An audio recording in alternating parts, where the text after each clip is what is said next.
उधर दोनों दासियों संकारा और सौम्या को कारागार में डाल दिया गया, जहां उनका इलाज भी कराया जा रहा था। लेकिन एक दिन रानी सुजाता और वजीर हारून ने मिलकर सौम्या को मारने की साजिश रच डाली। कारागार में उस पर सांप छोड़ दिया गया। क्या यह सच है? हाँ।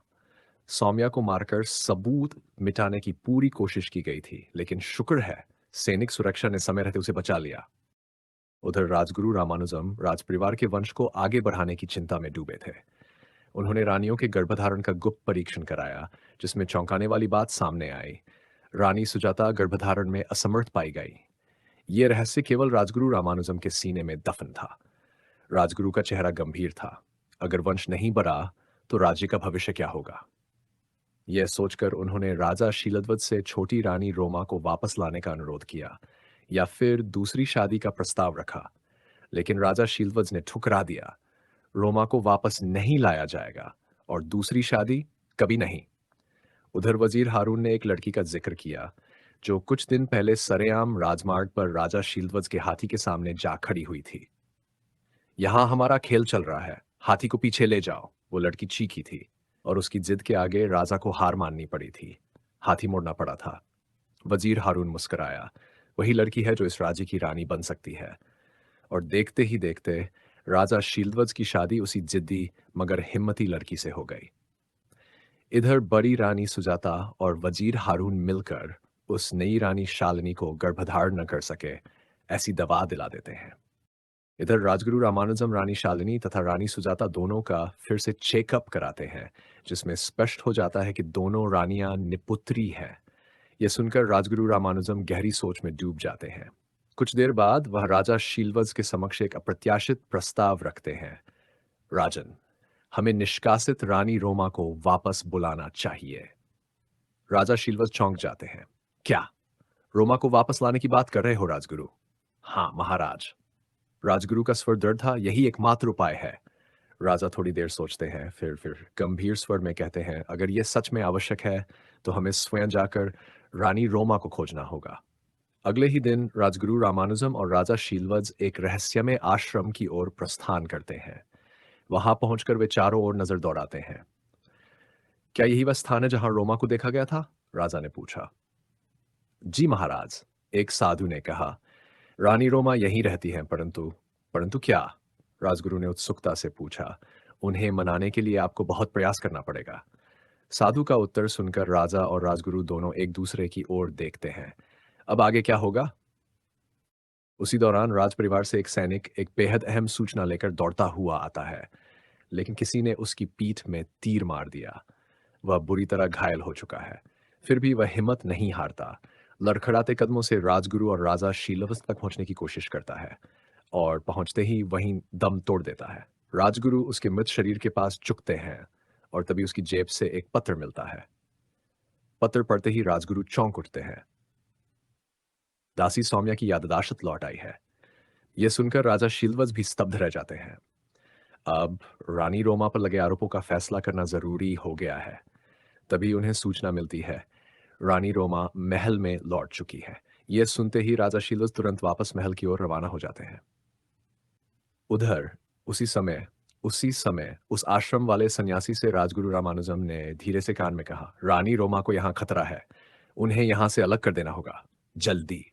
जिस स्थान पर रानी ठहरें उस जगह को पहचानने के लिए, हाँ, वहां कोई झंडा, कोई विशेष चिन्ह, कुछ तो अंकित कर दिया जाए, ताकि जरूरत पड़ने पर रानी को ढूंढा जा सके, समझे?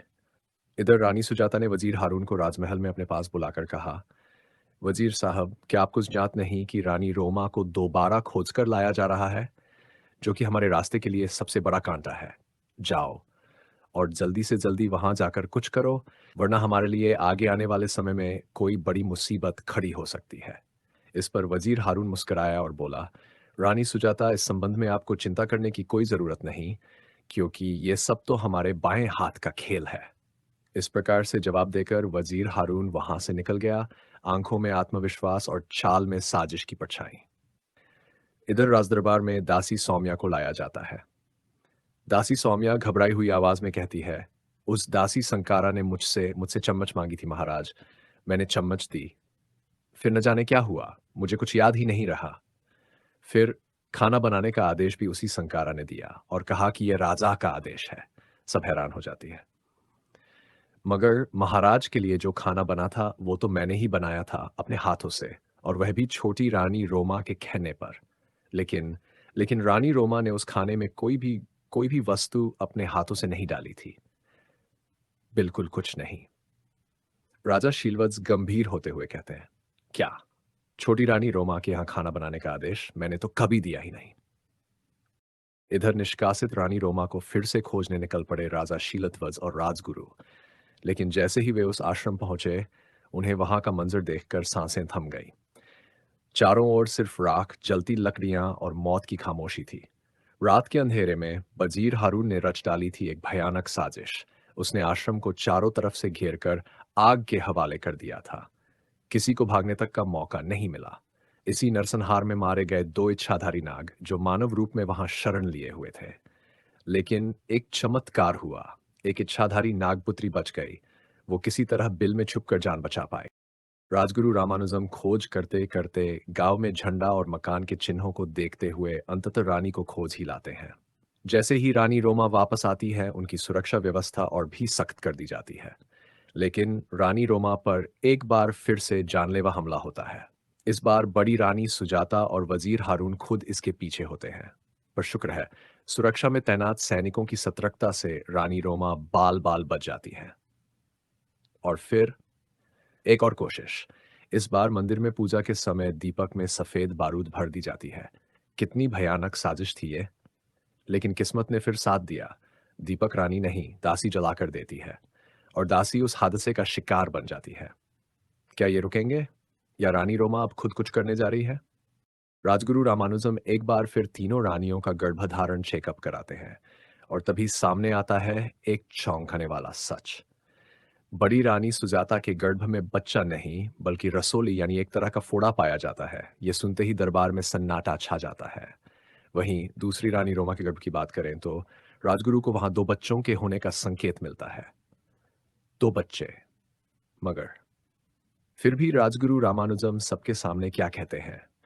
रानी रोमा और रानी सुजाता दोनों के गर्भ में सिर्फ एक एक बच्चा है। वो ठंडे स्वर में ऐलान करते हैं। क्यों? कोई नहीं जानता। और तीसरी नई रानी शालिनी, उसके गर्भ में कुछ भी नहीं। राजगुरु शांत भाव से कह देते हैं, शालिनी के गर्भ में कोई संतान नहीं है। ठीक उसी वक्त वजीर हारून भी उठकर दरबार में आता है और मुस्कुराते हुए सबको बताता है, मेरी पत्नी गर्भवती है और उसके गर्भ में एक स्वस्थ बच्चा पल रहा है। क्या यह सच है, या कोई राज छुपा है इन बातों के पीछे? इधर बच्चा पैदा होने वाला था, और तभी वजीर हारून ने न जाने किस मंसूबे से राजा शीलध्वज के बच्चे से अपना बच्चा बदलने की योजना बना ली। उधर राजगुरु रामानुजम को भी कुछ गड़बड़ की शंका होने लगी। क्या वाकई वजीर ऐसा कुछ कर सकता है? उनकी बेचैनी बढ़ती गई। लेकिन तभी छोटे राजगुरु कृतवर्मा ने पूरी स्थिति की गहराई से जांच की और आखिरकार सारी शंकाओं की पुष्टि कर दी। इधर राजगुरु रामानुजम ऐसी व्यवस्था कराते हैं कि रानी रोमा, बड़ी रानी सुजाता और वजीर की पत्नी तीनों को प्रसूतागृह के अलग-अलग कमरों में रखा जाए, ताकि किसी को कुछ पता ही न चले। और फिर छोटी रानी रोमा का बच्चा चुपचाप बड़ी रानी सुजाता के पास पहुंचा दिया जाए। तत्पश्चात राजवैद्य ने नर्स प्रसन्ना को अपने पास बुलाकर कहा, देवी प्रसन्ना, हमारी योजना अनुसार आपने दोनों रानियों को बेहोशी की दवा प्रयोग करा दी? जी हां, नर्स ने जवाब दिया। देवी प्रसन्ना, आज आपके मुखमंडल पर कुछ प्रसन्नता नहीं दिखाई दे रही। आज के दिन तो आपको खुश होना चाहिए कि हमारे यहाँ महाराज सीलध्वज के वंश को आगे बढ़ाने के लिए उनके राजपरिवार में दो दो राजकुमारों का आगमन हो रहा है। राजवैद्य ने नर्स प्रसन्ना से प्रश्न किया, राजवैद्य जी, यही तो मेरी अप्रसन्नता का कारण बन गया है। पहले चेकअप में मैं रानी रोमा का परीक्षण ठीक से नहीं कर पाई, जिसके कारण एक असत्य मेरे मुख से निकल गया कि रानी रोमा दो बच्चों की मां बनने वाली हैं। लेकिन फिलहाल जब मैंने आपके कहे अनुसार रानी रोमा को बेहोशी की दवा देकर फिर से उनका चेकअप किया, तो ज्ञात हुआ कि रानी रोमा तो एक ही बच्चे की मां बन सकती है। तभी से मेरे मुख पर अप्रसन्नता प्रकट हो रही है। अब क्या होगा? मैं सब लोगों को क्या जवाब दूंगी? नर्स प्रसन्ना ने पलटकर राजवैद्य को उत्तर दिया। इसी दौरान एक इच्छाधारी सर्प रानी रोमा के कक्ष में घुस आता है, और इधर नर्स प्रसन्ना राजवैद्य को संतुष्ट करने वाला जवाब देकर तेजी से बड़ी रानी के कक्ष में पहुंचती है। वहां पहुंचते ही वह उसकी रसोली फोड़ा निकालती है और बड़ी रानी को अचेत अवस्था में छोड़ देती है। इधर इच्छाधारी सर्प रानी रोमा के कक्ष में प्रवेश करता है और उसके पास एक नवजात शिशु का रूप लेकर जोर जोर से रोने लगता है। बच्चे के करुण क्रंदन की आवाज सुनकर नर्स प्रसन्ना घबरा जाती है और दौड़कर रानी रोमा के पास पहुंचती है। रानी साहिबा, ये ये बच्चा कहाँ से आया? प्रसन्ना हैरानी से पूछती है। तभी कुछ क्षणों बाद रानी रोमा को फिर प्रसव पीड़ा होती है और उसका दूसरा बच्चा जन्म लेता है। प्रसन्ना भागकर राजगुरु रामानुजन को बुला लाती है। राजगुरु आते ही दोनों बच्चों की करधनी देखते हैं। ये क्या? दोनों की करधनी पंछी का चिन्ह। वे चौंकते हैं। वे ध्यान से देखते हैं, बड़े बच्चे की करधनी पर बना पंछी पूर्ण है, पंख, चोंच और पैर सहित। लेकिन छोटे बच्चे की करधनी पर बना पंछी, उसके पैर नहीं हैं। राजगुरु गंभीर स्वर में कहते हैं, यह संकेत है कोई रहस्य है इन बच्चों के जन्म में, इनकी रक्षा आवश्यक है। फिर वे एक सेविका से कहते हैं, दोनों बच्चों के मस्तक पर काला टीका लगाओ अभी। राजगुरु फिर बड़े लड़के सिद्धार्थ की ओर देखते हैं और आदेश देते हैं, इसे तुरंत मंदिर ले जाओ, वहां सभी लोग उसकी प्रतीक्षा कर रहे हैं।